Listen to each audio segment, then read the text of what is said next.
to the first episode of Beige Pill. And what Beige Pill is that we destruct the black-white binary and talk about the multicultural experience in America. A lot of these concepts may be foreign, or at least the name of the concept may be foreign. But I think everyone will be able to follow. And if there's any questions, feel free to put them in the comment section or reach out to me on social media.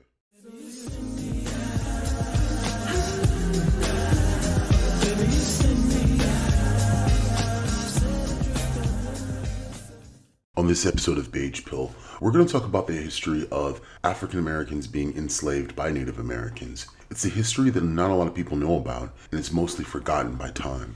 Before we can even discuss the experiences of African Americans on these Native American slave plantations, we need to talk about the history of European settlers and Native Americans. We have to start in the colonial period because that's where everything began. Now, in most Native communities, the idea of slavery wasn't exactly a new and unheard of system.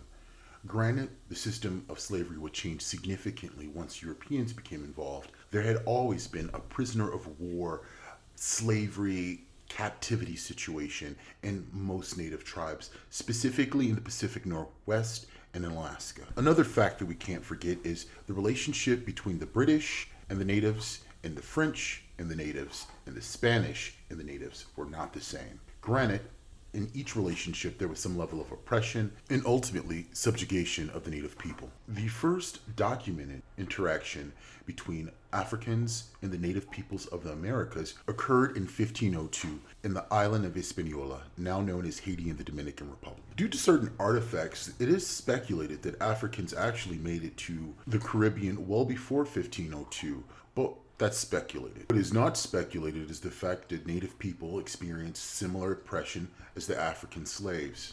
In the colonies of Virginia and North Carolina, there was over 35,000 Native American slaves.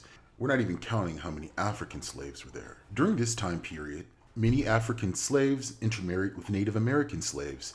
I suspect this is where the myth of all black people having some type of Native American ancestry originates. By the time we get to the 1700s and head towards the Revolutionary War, there was a change in the slavery dynamics. After over 100 years of battling with Native people, most of the European colonists have taken over what is now known as colonial America. European colonists violated every treaty, every agreement they made with the Native people.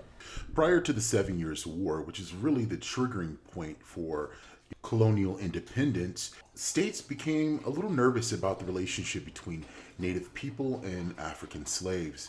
For example, in 1751, South Carolina law stated, "The carrying of Negroes among the Indians has all along been detrimental, as an intimacy ought be avoided." In South Carolina in 1758, it was stated, "It has always been the policy of this government to create an aversion in them Indians to Negroes." For European settlers, the idea of Negroes and Indians coming together to wipe them out was a real fear. The 5 quote-unquote civilized tribes embraced the idea of slavery, but one tribe embraced it more than any, and that would be the Cherokee.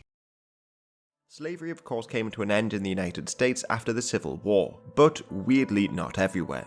At least not right away anyway. Whereas most slaves were freed when the 13th Amendment was passed, some slaves had to wait one more year until they achieved their freedom, as they were enslaved by the Native American tribes, specifically the so-called 5 civilized tribes of Cherokee, Choctaw, Chickasaw, Creek, and Seminole. Now, Native American ownership of slaves of African descent does muddy the waters of some historical narratives, but it should not be forgotten. Some argue that they adopted the practice, obviously from white settlers, in an attempt to appear more civilized in the eyes of the US government and to prevent further expansion. Most people don't realize that the Cherokee, Creek, Seminole, Choctaw, and Chickasaw nations owned slaves. As self-governing entities, they weren't subject to the laws of the United States. We're going to talk a little bit about the Trail of Tears. The Trail of Tears was a reaction to the Indian Removal Act, an act that was a political maneuver that was spearheaded by the then president Andrew Jackson in 1830. The Trail of Tears was essentially ethnic cleansing, and it lasted for roughly 20 years. And though all historians generally acknowledge the Trail of Tears as being a death march from east to west, what they tend to leave out was all the slaves that died along the way.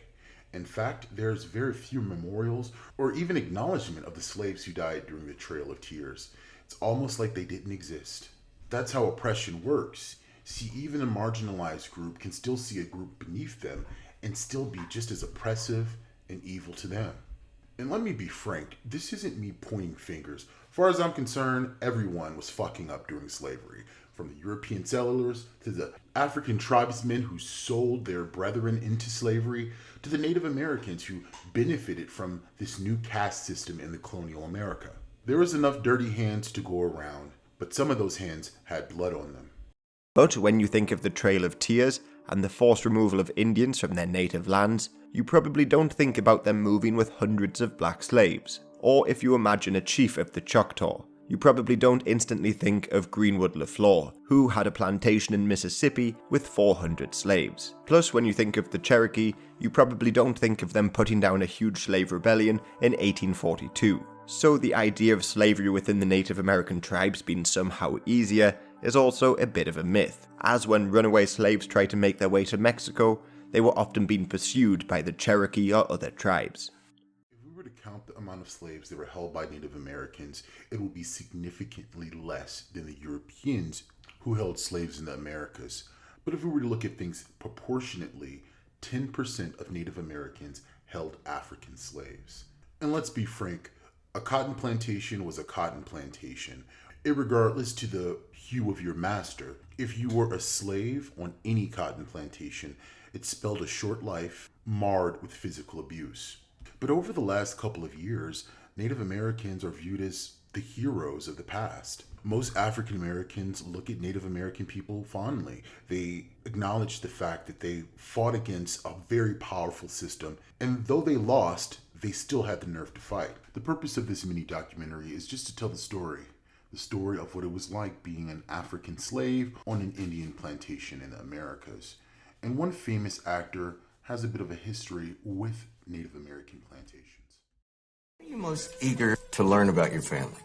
I don't know, everything. All of the little stories are amazing, are fascinating.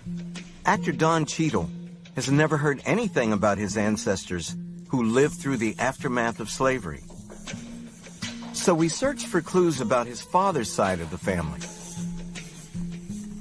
The paper trail that we uncovered confounded our expectations. Unlike most African Americans who were freed by the end of the Civil War, your ancestors weren't. They couldn't get it right. Well, they just stuck to it. Well, take a look at this. Chickasaw Nation Freedmen Roll. This document is an official enrollment card for the Chickasaw freedmen, the former slaves owned by the Chickasaw Nation.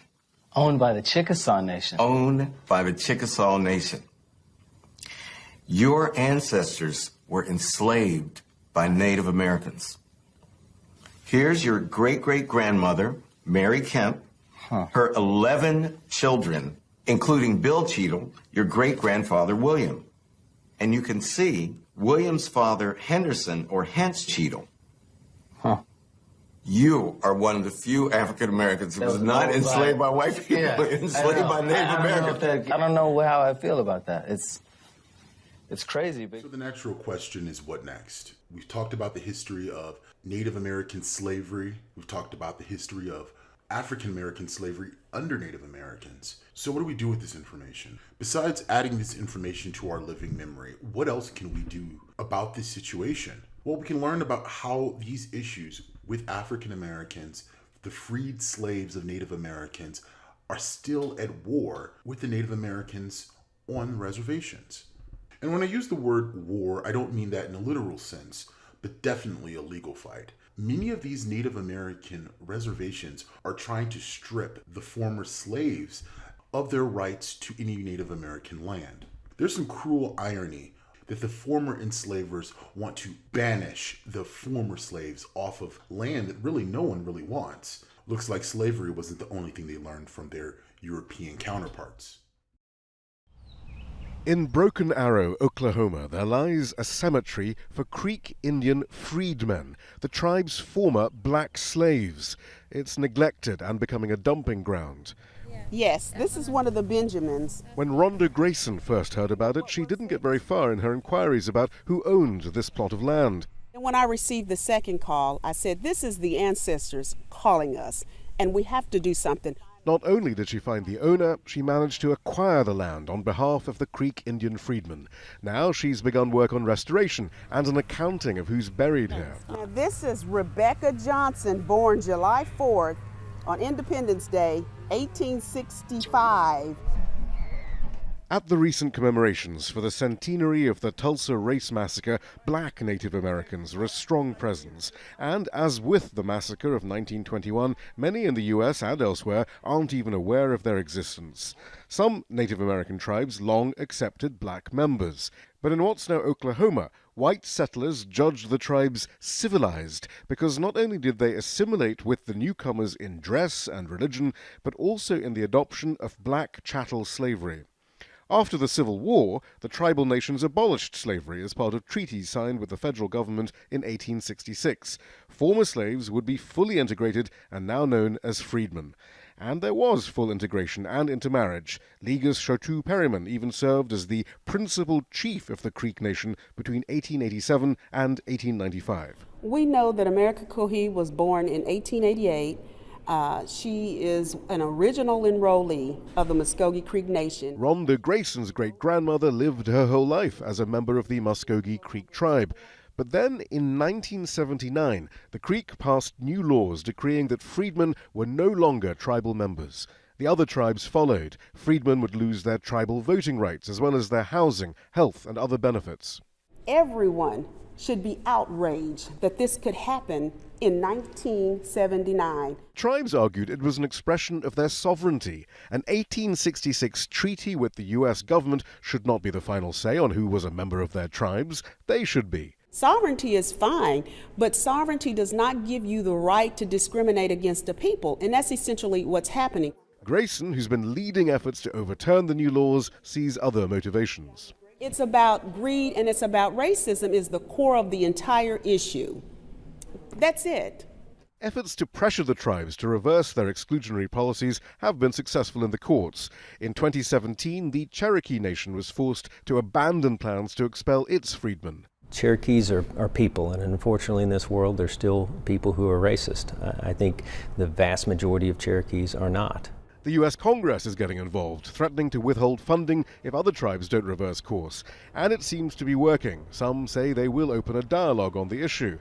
But it is fraught. On the face of it, the federal government is overtly intervening in tribal affairs. However, since a Supreme Court ruling in 2020, the tribe's arguments for excluding freedmen have become shakier. The Muskogee Creek tribe argued for autonomy from the federal government. Its basis, the 1866 treaty with the federal government. And the tribe won. But it's that same treaty that gave freedmen full rights as tribal members. There's been an emergence of quote-unquote multi-ethnic groups. These groups typically have people who are mixed race, but the common denominator is they usually have some type of African ancestry. 9 times out of 10, the African ancestry is due to the transatlantic slave trade. The problem with most of these groups is they tend to pander to white supremacy and other anti-black rhetoric. To these alleged multicultural groups, I dare you to put your money where your mouth is. In this video's description section, you have an opportunity to support other mixed-race people. I encourage you to either donate your time or your dollars to these organizations. And if right now you can't donate any money or you don't live close enough to donate any of your time, feel free to share this video to others and they may be able to donate to these organizations. They're all non-profit and they're all legit. On the next episode of Beige Pill, we're going to talk about some more hard topics. We're going to address the myth known as buck breaking. Until then, I would tell you to subscribe or like the video, but you're grown-ups, make your own decisions. PM Dawn.